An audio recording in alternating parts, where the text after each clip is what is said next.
Well, the kiss happened after we had already become a couple. Please subscribe, share, like and comment our channel for daily latest video. Well, the kiss happened after we had already become a couple. I think we had held hands prior. I think there had been some we were out. I've always been affectionate, so we'd already hugged. But I think the kiss was definitely her initiative. Absolutely, it was not my first kiss. And it wasn't on the stage. No, it was not. It was not a public display of affection. Although I think if that was the case, there'd be more photographs of it. And there was a little lobby area, and I think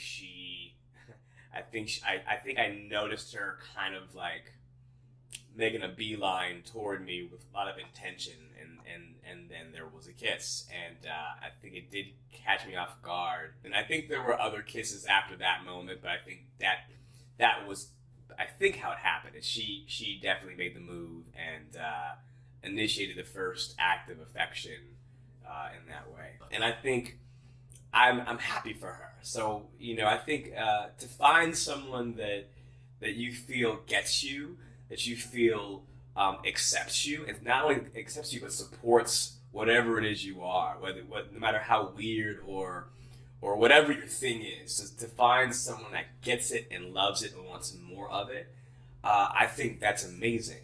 And the fact that she found someone like that, across the sea, is even more wonderful. And so I think there's a beauty in the magic of it. I think there's something to be said for the symbolism of you can be anybody and still experience something profoundly amazing. I think I'm grateful that I get to know someone that is experiencing love on this magnitude. It's nice to hear that people from my past are doing good things, because it could be the opposite. But as far as someone that I've dated from my past, meeting someone, falling in love with them, and then marrying them, I don't think it matters that he's a prince. I think it matters that they're happy and that they're in love together, and that's great. I'd be just as happy for her if she was marrying a mailman. I don't think money matters in this story, because I'm sure there are people who have lots of money and are not that great, so it doesn't really matter. But she's happy, that's awesome. I didn't see him often, but I did know that Meghan's relationship with her dad was complicated, and I understood that, as most teenager-to-parent relationships are. Being there when Meghan's parents were divorced at that time, it's hard raising your kids without the secondary parent. It's all challenging. I don't think there was anything specifically surprising to find out at that time, because there were a lot of people that I knew who had challenging relationships with their parents, but I did know about it. He said that he couldn't speak to the specificity of what Meghan went through with her father, but said that he remembered having very cordial interactions him. Their relationship as father and daughter might have been strained at the time as a result of the divorce, Silverstein said. Meghans' father moved to Mexico, living south of Tijuana, and the pair have been estranged since he began speaking to the tabloid press shortly before her wedding. They are no longer in contact.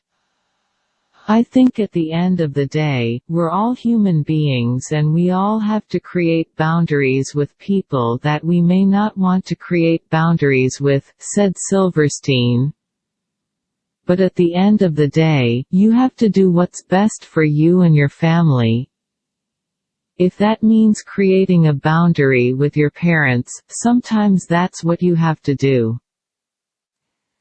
Silverstein describes the 13-year-old Meghan as being very sweet, charming and quirky, but already displaying the determined streak that took her to success in Suits. Meghan as a 13-year-old was very kind, very sweet, very talented, very interested in the theater camp. It was then that we saw how impressive she was on stage, he said. she was charming and quirky, she wasn't a stereotypical 13-year-old girl, she wasn't decked out in pink every single day, she wasn't flaunting makeup or anything. She was her own person, very authentic to who she was at the time, she was curious, I think she was serious about her craft. In true teen fashion, the pair realized they liked each other after telling friends about their respective crushes. I found out from our friends that she liked me and I liked her, and I just think we decided it would be a good idea to become boyfriend and girlfriend, Silverstein said. The relationship wasn't his first, he had previously kissed girls at kindergarten and had a girlfriend in first grade. And it certainly wasn't to be his last, the pair splitting up at the end of the summer before starting high school because neither wanted to let it put a dampener on their interactions with others. After that, Silverstein says, he saw Meghan only 3 or 4 more times all during their high school years, and always at church. The pair then lost touch. Although he says he was kept up to date on her exploits via her mother Doria until 4 years ago, when he stopped attending services at the Agape Church. After high school, I hadn't seen her, Silverstein said. But her mom still went to Agape, so I saw her mom often and I was friendly with her mom. Her mom would always fill me in, oh, Megan's overseas modeling or Megan's acting now. I think the last check-in I had with Megan's mom was Meghan was getting married to ex-husband Trevor Engelson. Or it might have been Megan's on a show, I can't remember the show details. But I think that there was always a sense of pride from Megan's mom, whatever Meghan was doing, she's proud of Meg. Meghan Markle's childhood sweetheart says he does not believe she bullied members of the royal staff but imagines she refused to fall in line with expectations.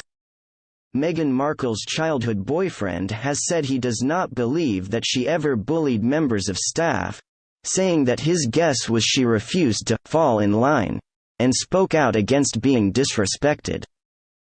Joshua Silverstein, a Los Angeles-based actor, told Us Weekly on Wednesday that he does not personally see her mistreating employees of the royal family. In a report on March 2, days before Markle and Prince Harry's bombshell interview with Oprah Winfrey, The Times reported that members of their household in London were left traumatized by working with the former actress, and senior members of their team were deeply troubled at the bullying of junior staff members.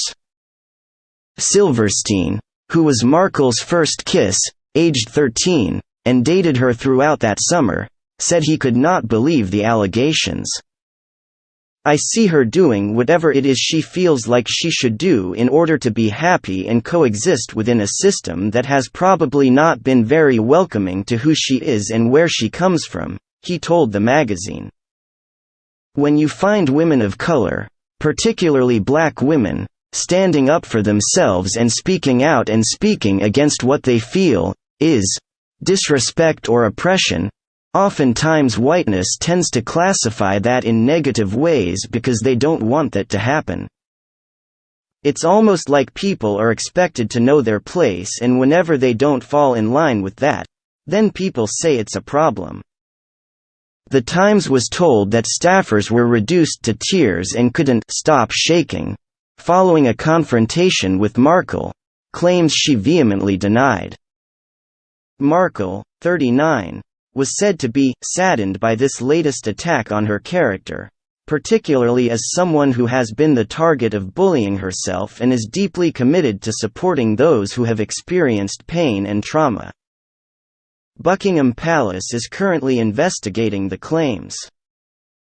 Silverstein, now a married father of 2 who will be conducting a summer session at Cazadero Performing Arts Family Camp, said he doubted the scrutiny and negative criticism will disappear with the Sussexes settled in California. But he said that her happiness was all that mattered. She's probably having to make hard decisions and uncomfortable ones for the sake of just being able to smile the next day, he said. That's what life is about. Making tough decisions so that you can live the life that allows you to thrive as the person you want to thrive as. As long as she's happy and he's happy, that's all that matters. Silverstein and Markle's teenage romance began after the pair met at a drama-focused summer camp organized by the Agape International Spiritual Center in California. Founded in 1986, adherents, who include Megan's mother Doria and Winfrey, believe that God is everywhere, that sickness starts in the mind and that positive thinking has a healing effect. As a result, Silverstein says, participants in the camp were encouraged to take part in meditation sessions as well as in acting and dance workshops, the latter much loved by Meghan, then a budding actress. He says the pair initially bonded over their mixed-race heritage, telling Daily Mail TV in 2018 that they found themselves thrown together because of their intimate class of 15. Silverstein told Us Weekly that Markle and her father Thomas had a challenging relationship. I knew her dad growing up as kids, he said. Please subscribe, like, share, and do not forget to comment in our comments section. Your comments are very much valuable for us. Please press the bell icon to get all the latest videos.